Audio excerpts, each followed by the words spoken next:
आप सभी लोगों को नमस्कार। और आज आप लोगों के बीच फिर से फेसबुक लाइव के ज़रिए आपसे अपने विचार को रखने का काम करेंगे और सभी फेसबुक साथियों को कहेंगे कि आज के जो मुद्दे हैं बहुत ही महत्वपूर्ण मुद्दे हैं, जिसको आप सब लोग सुनिए, समझिए और निर्णय लीजिए। देश एक खतरनाक मोड़ पर और निर्णायक मोड़ पर है। ये देश बचाने और बनाने की लड़ाई है। ये सरकार बनाना गिराने की बात नहीं, बल्कि देश को बचाना और बनाना है। ये चुनाव कोई मोदी जी का नहीं, बल्कि मुद्दों पर होना चाहिए, मुद्दे की बात होनी चाहिए। जिस प्रकार से लगातार मोदी जी जांच एजेंसियों का दुरुपयोग करके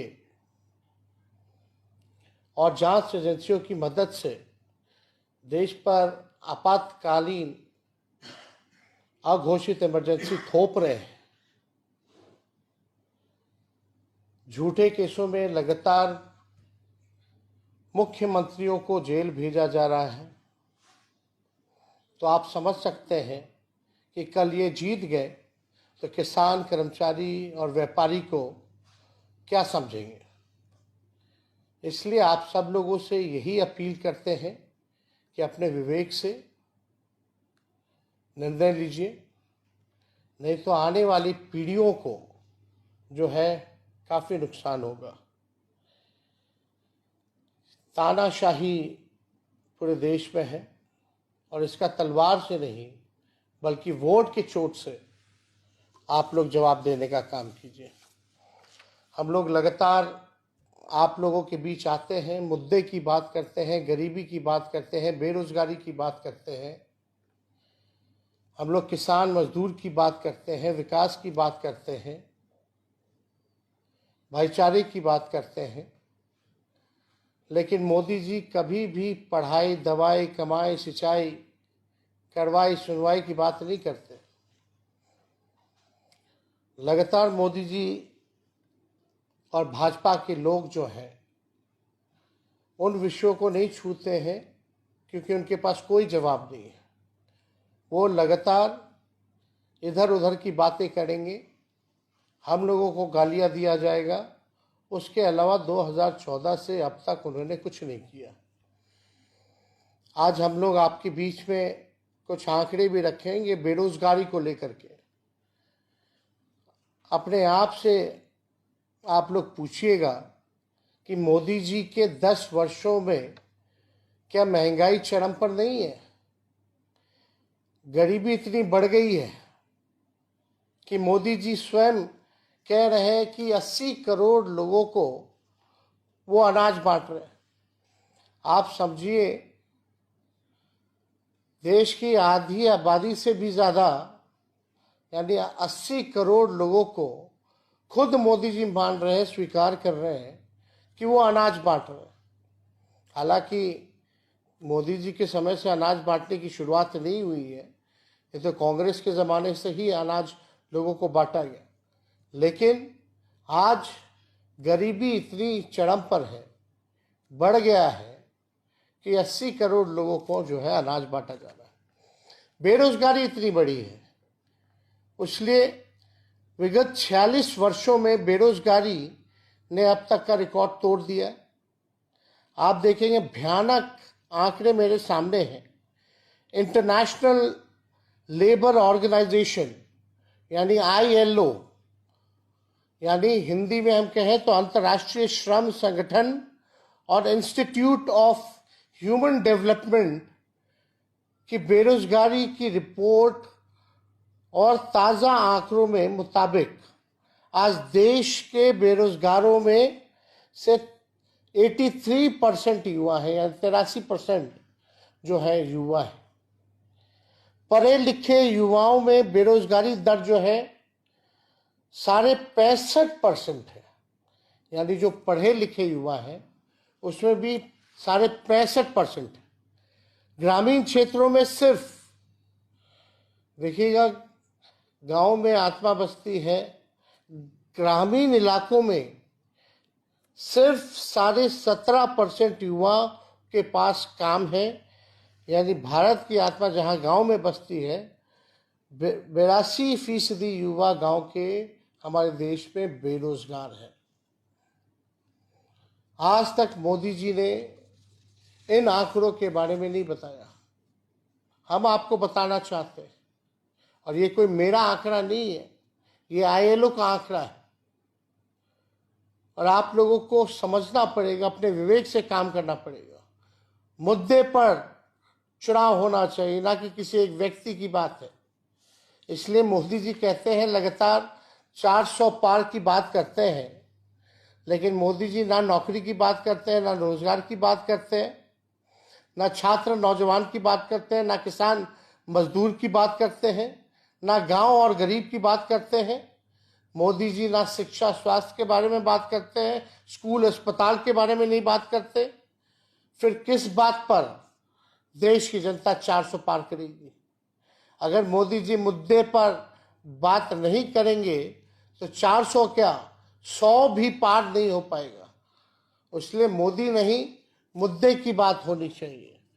आज आप लोगों के सामने हमने आंकड़ा रखा, लेकिन मोदी जी ने क्या क्या कहा था, आप खुद से सवाल पूछिए। 2014 में NDA को 40 में से 33 सीटें मिली थी, और 2019 में NDA को 40 में से 39 सीटें जो हैं वो मिली। 10 वर्षों से ऊपर नीचे डबल इंजन की सरकार है। मोदी जी के आने के बाद क्या तब्दीली हुई आपकी जिंदगी में, जरा इस पे सोचिएगा। मोदी जी ने 10 वर्षों में आपके गांव को क्या दिया? मोदी जी ने 10 वर्षों में आपके जिला, क्षेत्र, प्रदेश को क्या दिया? मोदी जी ने क्या आपके गांव में अस्पताल बनवाया? क्या स्कूलें अपग्रेड की? क्या आपके जिला के क्षेत्र में उद्योग लगाया? क्या 10 वर्षों में निवेश बिहार में आया? क्या 10 वर्षों में जितना निवेश और विकास गुजरात में हुआ है, क्या उतना बिहार में हुआ है? ये सवाल जो है आप सब लोगों को पूछना चाहिए। मोदी जी ने क्या वादा किया था पिछले बार कि 2022 तक जो है किसान भाइयों का आय दुगना कर देंगे। क्या आय दुगना हुआ किसानों का? किसान जो है आंदोलन कर रहे हैं, लेकिन मोदी जी के पास समय नहीं है उनसे बात करने के लिए, उनके समस्याओं का हल करने के लिए। मोदी जी ने कहा था जिसका घर नहीं उसको पक्का मकान देंगे 2022 तक। क्या उन गरीबों को क्या पक्का मकान मिला? ये सवाल पूछिएगा।